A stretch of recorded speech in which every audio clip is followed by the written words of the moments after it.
She betrayed me, painted herself as the victim, and made me the monster, until I exposed everything she tried to hide, and karma handled the ending she deserved.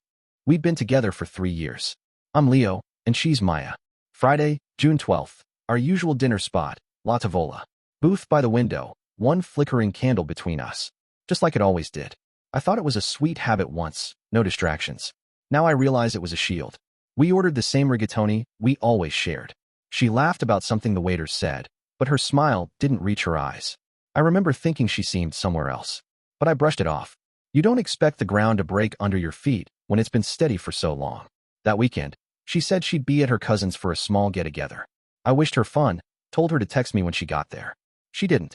Still, I didn't think much of it. Trust was our thing, or so I believed. 2 nights later, I was scrolling through a mutual friend's story when I froze. It was a short video, blurry, taken too close, but I knew that laugh. Maya was standing in a motel doorway, another man's hand tangled in her hair. Her face tilted up toward him like she used to look at me. The timestamp read, Saturday, 11:43 p.m. I remember sitting still for what felt like forever, phone glowing in my hand. My heart didn't break, it just went quiet. I sent her one message. What is this? She replied in scattered bursts. It's not what it looks like. We were just talking. He's a friend. Every line felt like a curtain she was trying to pull closed after the show had already ended. The next morning, she left me a voicemail, her voice small and shaky. Leo, please don't jump to conclusions. Let me explain. But there was nothing to explain. The video did all the talking. That afternoon, I drove to her apartment. The hallway smelled like detergent and cheap cologne. I knocked, and she opened the door, wearing sweatpants, hair tied up, pretending like nothing was wrong. I didn't speak. I just held my phone out and hit play. The clip ran for maybe 5 seconds, but that was enough. Her face went blank. She looked past me, not at me, like I wasn't even there. Then she closed the door. Quietly. I stood there for a while, listening to my own heartbeat. I wasn't angry. I was done. I left my key on her doormat the next morning with a note that said, It's over. You think ending things gives closure. But it doesn't. Not when lies still linger in the air.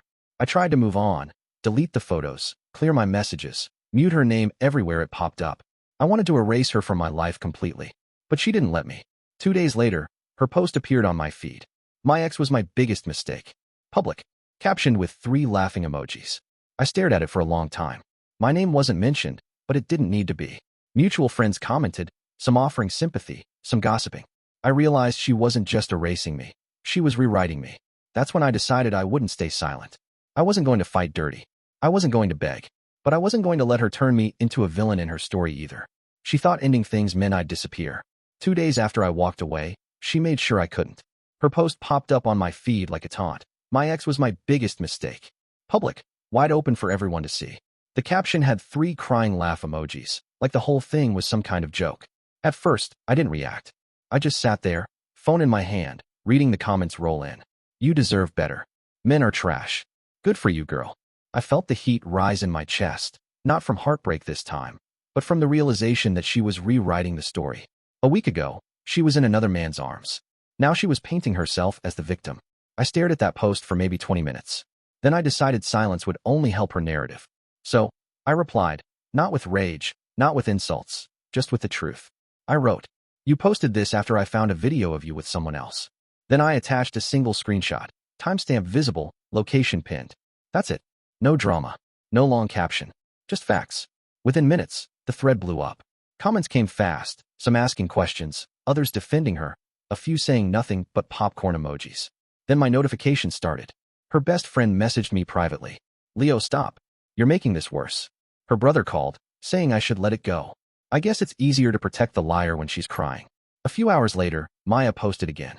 He's trying to ruin my image. I made mistakes, but he's obsessed. And just like that, the story flipped. I wasn't the hurt one anymore. I was the problem. That night, I sat alone in my room, phone lighting up nonstop. It was surreal. People I hadn't spoken to in years were suddenly taking sides. The truth didn't seem to matter anymore. The louder voice always wins online. By Sunday, I asked her to meet me in person, neutral ground, somewhere public. We chose the small park near her place, the one with the swings that always creaked in the wind. When I got there, she was already sitting on one of them, motionless, staring at the ground. I stood a few feet away, hands tucked into my jacket pockets. You posted that to make me look bad? I said quietly. She didn't look up. I panicked. People were calling me after your comment. Who? I asked. She shook her head. It doesn't matter. I waited. She finally said one short sentence, the kind that doesn't answer anything. It was complicated. That's all she gave me. Not an apology. Not an explanation. Just that, complicated. I reached into my pocket and handed her a folded piece of paper. It was a printed copy of the screenshot. The proof. She took it slowly, eyes glancing down, fingers tightening around it. Then she looked up, not with guilt, but something colder. You're trying to make me look bad, she said softly. I shook my head. No, I'm just making the truth visible. For a long second, we just stood there, the sound of traffic far away, wind moving through the trees. It felt like the last thread between us finally snapped. When I turned to leave, I could feel her watching me, but she didn't say another word. I thought that would be the end of it, but it wasn't.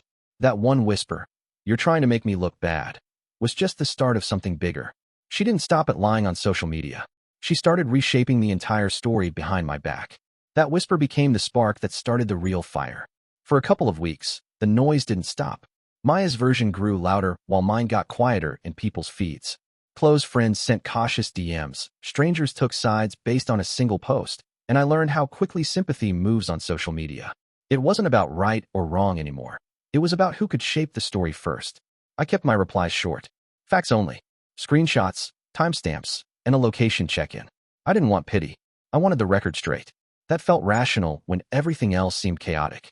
But there were nights I'd lie awake and replay the motel clip over and over, trying to remember where she used to rest her head against my shoulder, how we used to make small plans as if they were future promises. Then, out of nowhere, a message showed up from someone I didn't know. Username, AlexR, 17. It started simple. Hey man, I think we're seeing the same girl. I almost ignored it, assuming trolls. Instead, I opened it. Alex sent a string of screenshots, texts that read like pieces from another life. There were selfies of him and Maya, dates, and voice notes. One voice clip had Maya's laugh, the kind that used to mean something private between us. She told Alex she was single. She complained about her crazy ex, used words I'd never heard her say about me. In the messages, she said she was free to see him. When I listened to that voice note, a part of me went flat. It wasn't anger so much as a tired recognition that the person I trusted had been different with someone else. Alex said they'd been talking for 3 months. That put everything before our last anniversary, before the tickets I'd bought for a trip we planned. The math made my stomach hollow. I thanked him and told him not to let it drag him down. He replied, blocked her. She's got issues. That line echoed in my head more than the proof itself. I didn't want to use Alex's messages as ammunition, but I also knew silence wouldn't help. Over the next few days, more fragments trickled in. A mutual friend sent a screenshot, hesitant and apologetic. I didn't know she was. It was clear people were starting to patch their private conversations together and see a pattern. Once a thread forms, the weave is hard to deny. Then someone anonymous commented on one of Maya's threads. Hey Maya, what about Alex? The comment vanished within an hour, but screenshots spread. People started asking the questions she'd been avoiding. When she messaged me that night, short and sharp, did you do this? I didn't reply. I didn't have to. Truth was doing the work I couldn't force. A few days later, she came to my office building. I saw her reflection before I saw her. Arms crossed, eyes red, like she'd rehearsed lines and then lost them. She accused me of ruining her, of seeking attention. I told her the truth, that I'd only shown what was already there. She said she loved me, but it sounded like she was trying to convince herself. After she left, people started to question her story. Friends who had shrugged before now hesitated. The guy from the motel clip was exposed by another post, his own private life unraveling, and suddenly Maya's shield cracked. People began to remember dates and messages they'd brushed off. When her best friend DM'd me months later and said, I owe you an apology. You were right. I didn't celebrate. It was quieter than revenge, a different kind of relief. I won't pretend I felt vindicated. I felt empty and relieved at the same time. Seeing the pattern unfold wasn't the same as getting back what was lost. But I'd wanted the truth visible, and it had come out in snippets from other phones and other hands. Karma isn't a showstopper. It's a slow rearrangement of facts until the right picture becomes clear. That rearrangement left me with one final change, a peaceful distance. I deleted tags, erased old photos, and stopped checking her feed. Some nights, a memory would still surface, a joke, a quiet Sunday morning, and I'd let it pass without turning it into a question. The story had shifted. People could judge if they wanted. I was choosing not to be a character in someone else's version of events any longer. It didn't happen overnight, but slowly, the tone online began to change. The same people who once filled Maya's comments with heart emojis and words like, stay strong, started asking questions she couldn't deflect anymore. Every time she went live, someone mentioned Alex. Screenshots kept resurfacing, new angles, new timestamps, and the version of her story that had once felt untouchable began to crack under its own weight. I stayed quiet. No posts, no reactions, no cryptic quotes. Just silence. It was the first time in months I didn't feel the need to explain myself. When people stopped defending her, they naturally looked for the other side of the story, mine. But I didn't give it to them. I figured the truth had already said enough. Then one morning, my phone buzzed with a tag notification. Someone had uploaded a compilation, side-by-side clips of Maya's claims and the evidence contradicting them. It wasn't edited cruelly. It was just factual. Calm voiceover, screenshots, dates, and a simple title. The story behind Maya's breakup. It had over 500,000 views in 2 days. I didn't make it, but I didn't stop it either. By the end of the week, the brands she worked with quietly pulled her content. Her followers dropped. People started dissecting her old videos for inconsistencies, tiny slips that now seemed obvious. She tried posting an emotional statement, voice shaking, eyes red. I never meant for anyone to get hurt, she said. But the comments section was a wall of skepticism. So why lie? One wrote. Apologize to Leo, another said. I didn't watch the full video. I'd already seen enough versions of her face on screens. But what struck me most wasn't the downfall. It was the silence that followed. For the first time since this all started, she disappeared. No new posts. No updates. Just absence. And it was strange how quiet peace could sound once the noise stops. A few weeks later, I ran into her by accident at a small cafe near the old art district, the one she used to love. She was sitting by the window, hoodie pulled over her hair, scrolling through her phone. When she looked up and saw me, she froze. For a second, it was like the world tilted slightly, not from anger or fear, but recognition. Two people who had once shared everything now had nothing left to say. But she spoke first. I didn't know it would go this far. Her voice was smaller than I remembered. I nodded. It always goes further than we think. She hesitated, then looked at me like she wanted to bridge something that no longer existed. I'm sorry, she said. For all of it. And for the first time, I didn't hear an excuse behind it. Just a statement, flat, real. I said I know. Not forgiveness, not anger.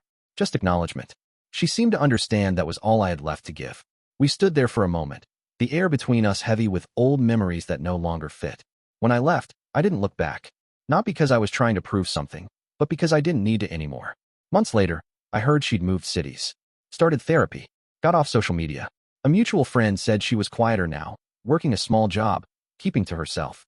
That didn't make me happy or sad, just thoughtful. Sometimes karma isn't destruction. Sometimes it's stillness. The world stops spinning just long enough for the truth to settle. As for me, I rebuilt my life piece by piece.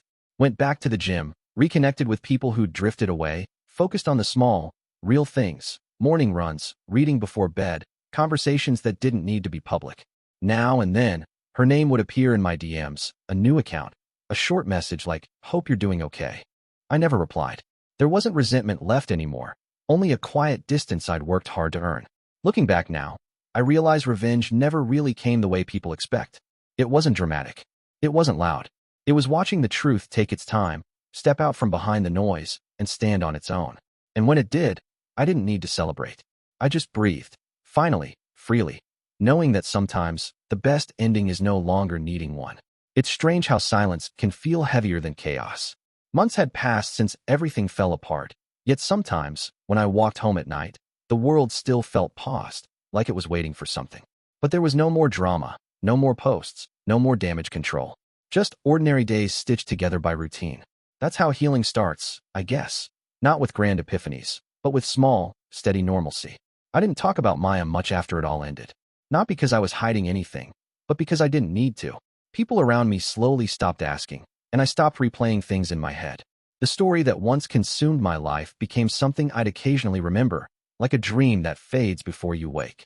There were moments, though, small ones, that reminded me how deeply a person can affect you, even when they're gone.